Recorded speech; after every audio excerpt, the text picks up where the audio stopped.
केंद्र की बात, केंद्रीय दर्शन, it is central theme of our teaching. बाहरी बदलाव की जरूरत इतनी है भी नहीं। हमारा समाज, हमारी व्यवस्था बाहरी बदलाव की अपेक्षा करती है, लेकिन जरूरी है भीतरी बदलाव, जिसको केंद्रीय बदलाव कहते हैं।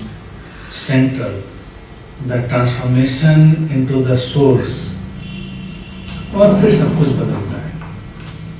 फिर सारी चीजें हमारे जीवन की रूपांतरित होती। अगर हम अपने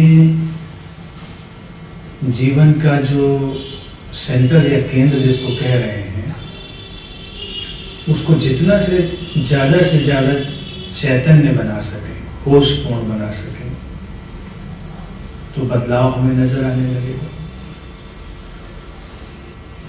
कोशिश हमको वही करनी है, लेकिन जितना संभव हो परिधि का भी इनकार नहीं करना चाहिए, परिधि का भी ख्याल करना चाहिए। लेकिन जब हमको चुनाव की बात हो कि परिधि और केंद्र में से हमें क्या चुनना है, तब हमें केंद्र को ही चुनना है, भीतरी और बाहरी। अब जितनी भी देखिए स्यूडो एक्टिविटीज हैं, वो सब बाहरी बदलाव की बात करती हैं। जितना भी ये जगत है, तंत्र मंत्र ज्योतिष, ये सब स्यूडो एक्टिविटीज हैं कि बाहर बदलने से कुछ जीवन बदलेगा। स्पिरिचुअलिटी हमेशा बात करती है कि तुम भीतर बदलोगे तो बाहर सब कुछ अपने आप बदलेगा। हमारी जो आउटर लाइफ है वो इनर रिफ्लेक्शन है। ये छोटी सी चीज अगर हम समझ लें तो हम स्पिरिचुअली ही नहीं, मैटेरियली भी बहुत सक्सेसफुल हो सकते हैं। अब अगर मैटेरियल और स्पिरिचुअल के बीच चुनाव करना हो तो फिर केंद्रीय बात तो स्पिरिचुअल का चुनाव करना बेहतर होगा, लेकिन मैटेरियल का इनकार नहीं करना है। इनकार न करने का अर्थ है उसके लिए हमें कोई कंडेमनेशन भी नहीं रखनी है और उसके लिए क्रेविंग भी नहीं रखनी है। एक हेल्दी इंसाइट कि वो क्या है, कितनी उसकी उपयोगिता है।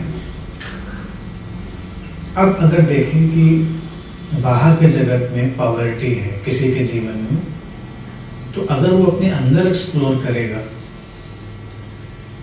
तो अपने विचारों और भावों में भी कुछ ऐसा पाएगा जो उसको सिकोड़ रहा है, जो उसको सीमित कर रहा है, और ये सीमित होने का रिफ्लेक्शन उसकी आउटर लाइफ में भी जाने लगेगा। विचारों में रिचनेस,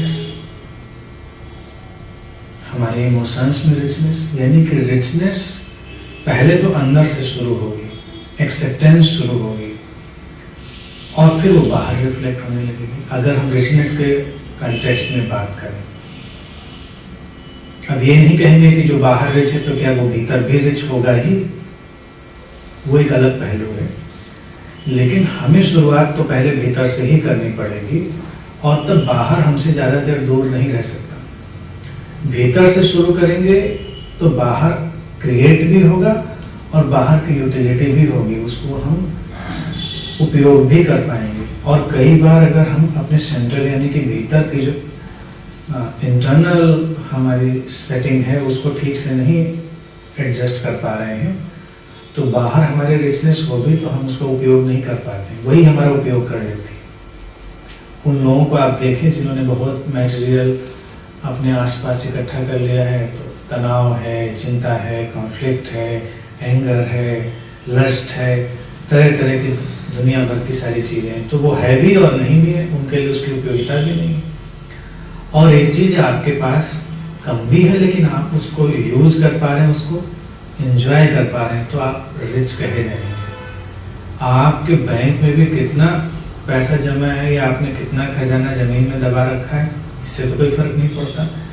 आप अपनी डेली लिविंग कितनी शानदार पीसफुल जीते हैं, वो मायने रखता है। और ये चीज तो इंटरनल से ही आएगी। आपका नॉर्मल बेड है, आराम से आप उस पर बैठते हैं, रिलैक्स करते हैं, सो जाते हैं, नींद आ जाती है आपको, आप आउटर लग्जरी को एंजॉय कर रहे हैं, आपके पास बहुत अच्छा बेड है, नींद नहीं आ रही, फिर आपको, तो ये कॉन्फ्लिक्ट हो गया। तो बाहर से आई चीजें जरूरी नहीं भीतर बदलाव लाएं, लेकिन भीतर से आई चीजें जरूर बाहर बदलाव लाएंगी, इसमें तो कोई संशय ही नहीं है। और वो एटीट्यूड पहले अंदर ही हमको विकसित करना पड़ता है, और फिर सारा का सारा बदलाव किसी भी एरिया में, इन एनी एरिया